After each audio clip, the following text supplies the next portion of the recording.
24 news. Current ఇవ్వరు, రైతు బంధు వేయరు, bonus ఇవ్వరు, పండిన పంటకు మద్దతు ధరను కొనరు.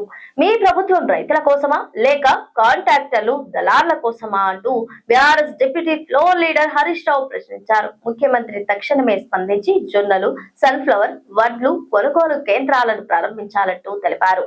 కరెంటు ఇవ్వరు, రైతు బంధు వేయరు, బోనస్ ఇవ్వరు, పండిన పంటను మద్దతు ధర కోసం కొనరు. మీ ప్రభుత్వం రైతుల కోసమా లేక కాంట్రాక్టర్లు దళార్ల కోసమా అంటూ BRS deputy floor leader Harish Rao ప్రశ్నించారు. ముఖ్యమంత్రి తక్షణమే స్పందించి జొన్నలు, సన్ఫ్లవర్ వడ్ల కొనుగోలు కేంద్రాలను ప్రారంభించాలని అన్నారు.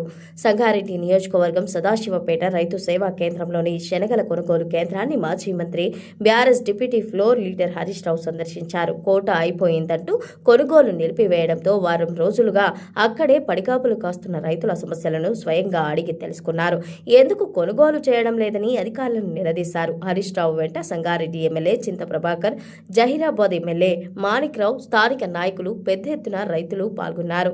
ఈ సందర్భంగా మీడియాతో మాట్లాడుతూ ఏడిగడ్డ సంఘం తదితర గ్రామాల రైతులు తమ శనగలు కొనడం లేదని మా దృష్టికి తీసుకురావడంతో ఇక్కడ DCMS సెంటర్కు వచ్చామని తెలిపారు. రైతులను నిర్వాహకులను అడిగితే కోట అయిపోయిందని చెబుతున్నారంటూ పేర్కొన్నారు. ఈ కాంగ్రెస్ ప్రభుత్వం కనీసం రైతులకు విత్తనాలు, ఎరువులు ఇవ్వలేకపోతోందని తెలిపారు. సకాలంలో రైతు బంధు ఇవ్వకపోగా కనీసం పండిన పంటను మద్దతు ధర కొనే పరిస్థితిలో కూడా లేదని ఇది ముమ్మాటికే రైతు వ్యతిరేక ప్రభుత్వం అంటూ మండిపడ్డారు. ముఖ్యమంత్రి, మంత్రులు గల్లీకి తక్కువ, ఢిల్లీకి ఎక్కువ అన్నట్లుగా తయారయ్యారని హరీష్ రావు విమర్శించారు. గాలి మోటార్లలో తిరుగుతూ కేరళ, ఢిల్లీ పర్యటనలో ఉన్న బిజీలో వారికి రైతుల కష్టాలు పట్టం లేదని విమర్శించారు. భూమి మీద తిరుగుడు తక్కువైపోయి గాలి మోటార్ల తిరుగుడు ఎక్కువైపోయిందన్నారు. సదాశివపేటలో కొత్తగా శనిగలు కొనకపోగా ఇప్పటికే కొన్న శనిగలను కూడా బిల్లులు కావడం లేదని బస్తాలు ఖాళీ చేసి రైతులకే వెనక్కి ఇస్తున్నారని మండిపడ్డారు. వారం రోజుల నుంచి పడిగాపులు కాస్తున్నామని మొగలయ్య లాంటి రైతులు కన్నీరు పెట్టుకుంటున్నారని తెలిపారు. ప్రభుత్వం మొద్దు నిద్ర వీడాలని సూచించారు. మార్కెటింగ్ శాఖ మంత్రి, సివిల్ సప్లైస్ ముఖ్యమంత్రి ఎక్కడికి పోయారని హరీష్ రావు ప్రశ్నించారు. రాష్ట్ర వ్యాప్తంగా ఇంకా 60,000 క్వింటాళ్ల శనిగలు రైతుల దగ్గర ఉన్నాయి. వెంటనే 5,870 మద్దతు ధర ఇచ్చి కొనుగోలు చేయాలన్నారు. లేదంటే రైతులు బయట అమ్ముకుని క్వింటాల్కు 1000 చొప్పున ఎకరానికి 10,000 రూపాయలు నష్టపోతారంటూ అన్నారు. రాష్ట్రంలో 11 లక్షల ఎకరాల్లో మొక్కజొన్న పండితే సగం కొనుగోలు కేంద్రాలు కూడా ప్రారంభం కాలేదంటూ తెలిపారు. సంచులు లేవని, టోకెన్లు ఆపేశారని చెబుతున్నారన్నారు. మద్దతు 2,400 ఉంటే 1,600 నుంచి 1,700కే అమ్ముకుని రైతులు మోసపోతున్నారంటూ తెలిపారు. జొన్నల కొనుగోళ్లపై ప్రభుత్వం ఇంతవరకు నిర్ణయమే తీసుకోలేదని తెలిపారు. 6 కాలం కష్టపడ్డ రైతులు పక్క రాష్ట్రాలైన మహారాష్ట్ర, కర్ణాటకకు వెళ్లి సగం ధరకే జొన్నలు అమ్ముకునే పరిస్థితి వచ్చిందని హరీష్ రావు ఆవేదన వ్యక్తం చేశారు. వడ్లు కూడా రోడ్ల మీదనే ఉన్నాయన్నారు. ఎన్నికల ముందు రైతు డిక్లరేషన్లో ప్రతి పంటకు బోనస్ ఇస్తామన్న కాంగ్రెస్ ఇప్పుడు బోనస్ ఎగ్గొట్టి ఆ మాటను బోగస్ చేస్తుందంటూ విమర్శించారు. మక్కలు, కందులు, శనగలు, జొన్నలకు బోనస్ ఇవ్వడం లేదంటూ తెలిపారు. కనీసం సన్నవడ్లకైనా ఈ యాసంగిలో బోనస్ ఇస్తారా లేదా స్పష్టం చేయాలంటూ డిమాండ్ చేశారు. గత యాసంగి బోనస్ వెంటనే విడుదల చేయాలన్నారు. ముఖ్యమంత్రి ఢిల్లీ, కేరళ టూర్లు ఆపి రైతుల కష్టాల మీద రివ్యూ చేయాలంటూ డిమాండ్ చేశారు. భూములు, కాంట్రాక్టర్లు, కమిషన్ల మీద రివ్యూలు చెప్తారు తప్ప గరీబ్ రైతుల కోసం మీకు సమయం దొరకదా అంటూ హరీష్ రావు ప్రశ్నించారు. కొనుగోళ్లు ఆగిపోయాయన్న కనీస సమాచారం మీ ఇంటెలిజెన్స్ మీకు చెప్పడం లేదా అంటూ నిలదీశారు. రోజుకు కేవలం 10 గంటలు కరెంటే ఇస్తారని ఇక్కడ మల్లేశం అనే రైతు చెబుతున్నాడు అని తెలిపారు. పొద్దున 8ంటికి కరెంటు వస్తోందని రైతులు వాపోతున్నారు పేర్కొంటున్నారు. మీ ప్రభుత్వం రైతుల కోసమా లేక కాంట్రాక్టర్లు దళార్ల కోసమా అంటూ హరీష్ రావు ప్రశ్నించారు. ముఖ్యమంత్రి తక్షణమే స్పందించి జొన్నలు, సన్ఫ్లవర్ వడ్లు కొనుగోలు కేంద్రాలను ప్రారంభించాలన్నారు. కోట పేరుతో ఆగిపోయిన శనిగల కొనుగోలును వెంటనే తిరిగి మొదలు పెట్టాలని డిమాండ్ చేశారు. గాలి మోటార్లలో ఎక్కువ తిరుగుతున్నారు, భూమి మీద తక్కువైపోయింది, గాలి మోటార్ల కూడా ఎక్కువైపోయింది ప్రభుత్వానికి. అందుకే రైతాంగ సమస్యలు ఈ ప్రభుత్వానికి పట్టడం లేదు. రైతుల కష్టాలు ఈ ప్రభుత్వానికి అర్థమయ్యేటువంటి పరిస్థితి లేదు. ఇలా క్షేత్రస్థాయిలో రైతులు చాలా ఇబ్బంది పడతా ఉన్నారు. ఇలా సదాశివపేట DCMS కొనుగోలు కేంద్రం దగ్గర ఉంటే ఇక్కడ రైతులు చెప్తున్నది ఏంటంటే మా కోట అయిపోయింది, ఇక శనిగలు కొనము అంటున్నారట. అదేవిధంగా ఇప్పటికే కొన్న శనిగల్ని కూడా అవి బిల్ అయితలేదు, మీరు వాపస్ తీసుకుపోండి అంటున్నారట. కొన్నటువంటి బస్తాలను ఖాళీ చేసి మీ శనిగలు మీరు వాపస్ తీసుకుపోండి అంటున్నారు. కొత్తగా కొనండయ్యా శనిగలు అంటే మేము కొనము అంటున్నారు. ఇక్కడనే ఏటిగడ్డ సంఘం అనేటువంటి రైతులు, ఏం పేరు బాబు, మొగలయ్య అనే రైతు ఉన్నాడు. చాలా మంది 7-8 మంది రైతులు ఏటిగడ్డ సంఘానికి చెందిన గ్రామ రైతులు ఉన్నారు. వారం రోజుల నుంచి పడిగాపులు కాస్తా ఉన్నాం సార్, మా శనగలు కొంటలేరు, ఆ ప్రభుత్వానికి చెప్పండి, ఆ ప్రభుత్వాన్ని జర మొద్దు నిద్ర లేపండి, ఆ మంత్రులు ముఖ్యమంత్రులు గాలి మోటార్లలో తిరుగుతున్నారు సార్, మమ్మల్ని పట్టించుకుంటలేరు అని చెప్పి మొగలయ్య అనే రైతు బాధపడుతున్నటువంటి పరిస్థితి. ఇప్పటికీ రాష్ట్రంలో సగం కూడా మొక్కజొన్న కొనుగోలు కేంద్రాలు ప్రారంభం కాలే. పొద్దున్నే నారాయణఖేడ్ ఎక్స్ఎమ్మెల్యే భూపాల్ రెడ్డి గారు మాట్లాడారు, మా దగ్గర మక్కల కొనుగోలు కేంద్రాలు స్టార్ట్ కాలేదు, జొన్నలు కొంటలేరు, శనగలు కొనడం మధ్యలోనే ఆపేసినారు అని నారాయణఖేడ్ మాజీ ఎమ్మెల్యే భూపాల్ రెడ్డి గారు అదే చెప్తున్నారు. ఇగో సంగారెడ్డి ఎమ్మెల్యే చింతా ప్రభాకర్ గారు అదే చెప్తున్నారు. జహీరాబాద్ ఎమ్మెల్యే మాణిక్రావు గారు కూడా మా దగ్గర శనగలు కొనడం ఆపేసినరు, జొన్నలు కొనడం లేదు, ఈ ప్రభుత్వం పట్టించుకోవడం లేదనేటువంటి పరిస్థితి ఇలా రాష్ట్రం అంతా కూడా కనబడతా ఉంది. నేను అడుగుతా ఉన్నా, మరి ఎక్కడ పోయిండు మార్కెటింగ్ శాఖ మంత్రి, ఎక్కడ పోయిండు సివిల్ సప్లైస్ మంత్రి, ఎక్కడ పోయిండు ఈ ముఖ్యమంత్రి, ఎక్కడ పోయిండు? రాష్ట్ర వ్యాప్తంగా కూడా ఇవాళ మక్కలు బండి 11 లక్షల ఎకరాల్లో మక్కలు బండినాయి. ఇవాళ మక్కలకు సంచులు లేవంటున్నారు, టోకెన్లు ఆపేసినారు, శనగలకు టోకెన్లు ఆపేసినారు, సంచులు లేవంటున్నారు. జొన్నల కొనుగోలు అయితే ప్రారంభమే కాలేదు.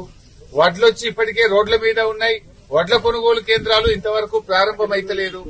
ఈ ప్రభుత్వం ఎంతసేపు ఢిల్లీకి కప్పంగా కట్టడంలో, కేరళలో ఎన్నికల ప్రచారం మీద ఉన్న ప్రేమ ఈ ప్రభుత్వానికి రైతుల మీద లేకుండా పోయింది. నేను ఒకటే అడుగుతా ఉన్నా, ముఖ్యమంత్రి గారు, మీరుగా ఢిల్లీకి కేరళకు తిరిగింది చాలు, కనీసం రైతుల గురించి పట్టించుకోండి. వెంటనే శనిగలు రాష్ట్ర వ్యాప్తంగా ఇంకా 60,000 క్వింటాళ్ల శనిగలు రాష్ట్ర వ్యాప్తంగా ఉన్నాయి. తక్షణమే మొత్తం శనిగలు కూడా 5,870 రూపాయల మద్దతు ధర ఉంది, దాన్ని కొనండి.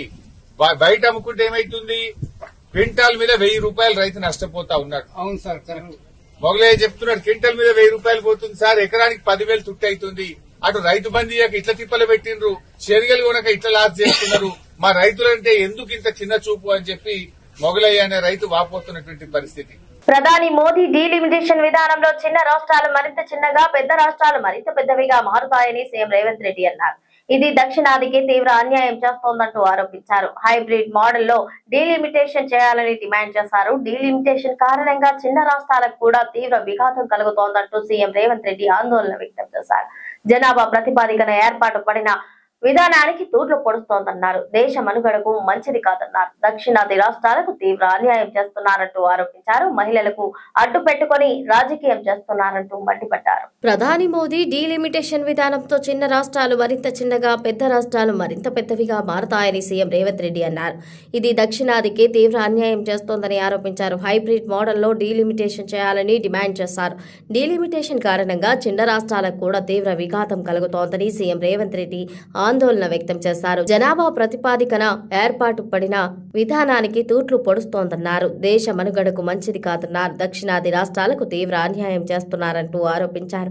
మహిళలను అడ్డు పెట్టుకుని రాజకీయం చేస్తున్నారంటూ మండిపడ్డారు. నియోజకవర్గాల విభజనలో భాగంగా 1957లో 494 సీట్లు ఉన్నాయి. 1967లో 520 సీట్లున్నాయి. 1971 జనగణన ప్రకారం 542 చేశారు. సిక్కిం నుండి యాడ్ అయ్యాక మొత్తం 543 ఎంపీ సీట్లయ్యాయి. ఉమ్మడి ఆంధ్రప్రదేశ్ 42 ఎంపీ సీట్లు. ఇందిరాగాంధీ నియోజకవర్గాల పునర్విభజన చేయాలని అనుకోలేదు. నరేంద్ర మోదీ చేస్తున్న చర్యల వలన ఉత్తరాదిన జనాభా విపరీతంగా పెరిగిపోయింది. దీని వలన దక్షిణాది రాష్ట్రాలకు తీవ్ర నష్టం జరుగుతోంది. ఇప్పుడు దమాషా ప్రకారం నియోజకవర్గాలు పెంచుతామంటున్నారు. ఇప్పుడు మోదీ సర్కార్ దక్షిణాది రాష్ట్రాలకు కీలక పదవులు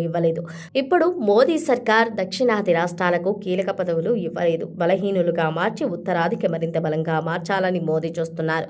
దక్షిణాదికి రాజకీయంగా విఘాతం కలుగుతోంది. డీలిమిటేషన్ పై ఆల్ పార్టీ మీటింగ్ పెట్టి అభిప్రాయాలు తెలుసుకోవాలి. ఈ అంతరం దేశ మనుగడకు మంచిది కాదు. వివక్ష చూపితే ఎక్కడికైనా పరిస్థితులు దారితీస్తాయి. శిఖండిని అడ్డు పెట్టుకుని యుద్ధం చేసినట్లు మహిళా బిల్లును అడ్డు పెట్టుకుని రాజకీయం చేస్తున్నారు మోదీ. దీని వెనుకున్న కుట్రను ప్రజలకు చెబుతున్నాం. దక్షిణాది పన్నులు కట్టాలా, సలాం కొట్టాలా, దీనికి మేము వ్యతిరేకం. దేశస్థుల ఆర్థిక ప్రతిపాదికన డీలిమిటేషన్ డీలిమిటేషన్ చేయండి. 50% జీఎస్టీపీ డీలిమిటేషన్ జరగాలి. దక్షిణ ఉత్తరాదికి తీవ్ర అంతరం ఏర్పడుతోంది. మమ్మల్ని ద్వితీయ శ్రేణులుగా చూడొద్దు. 50% 136 ఫ్లోర్ రేటా ప్రకారం మిగతా 50% జీఎస్టీపీ ప్రతిపాదికన చేయాలి. డీలిమిటేషన్పై రాష్ట్రాల అసెంబ్లీ ప్రజలతో, పార్టీలతో, వివిధ వర్గాలతో అభిప్రాయాలు తెలుసుకోవాలి. హడావిడిగా అడ్డగోలుగా ప్రయత్నం చేయొద్దు అంటూ డీలిమిటేషన్ పార్టీలకు సంబంధించింది కాదు. కేంద్రం హడావిడిగా దేశానికి, ప్రజలకు జరిగే నష్టంపై మాట్లాడుతున్నాం. ఈ నెల 17, 18 తేదీలలో ప్రత్యేకంగా పార్లమెంట్ సమావేశాలు నిర్వహించాలని సూచిస్తోంది. మహిళా రిజర్వేషన్ డీలిమిటేషన్ ఒకటిగా చూపే ప్రయత్నం కేంద్రం చేస్తోంది. విడివిడిగా చేయాలన్నదే మా ఉద్దేశం. మహిళా రిజర్వేషన్కు కాంగ్రెస్ వ్యతిరేకమన్నట్లు బీజేపీ తప్పుడు ప్రచారం చేస్తోంది. పురుషులతో సమానంగా మహిళలకు ఓటు హక్కు ఇచ్చిందే కాంగ్రెస్ పార్టీ. ప్రధానిగా, రాష్ట్రపతిగా, సీఎంగా, గవర్నర్లుగా మహిళలకు అవకాశం కల్పించింది కాంగ్రెస్. వారి నాయకత్వంలో పనిచేసింది కాంగ్రెస్.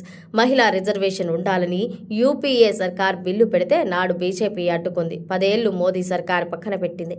2026 జనాభా లెక్కల ప్రతిపాదికన రిజర్వేషన్ను అమలు చేస్తామని గతంలో కేంద్రం బిల్లులో చెప్పింది. చట్టంలో ఫిట్టింగ్ పెట్టి నాడు మహిళా రిజర్వేషన్ అడ్డుకుందే బీజేపీ. ఇప్పుడు 2011 జనాభా లెక్కల ప్రకారం మహిళా రిజర్వేషన్లు డీలిమిటేషన్ చేయాలని చూస్తోంది. రాజకీయ కుట్ర, రాజకీయ అసమానతలు ఉన్నాయి.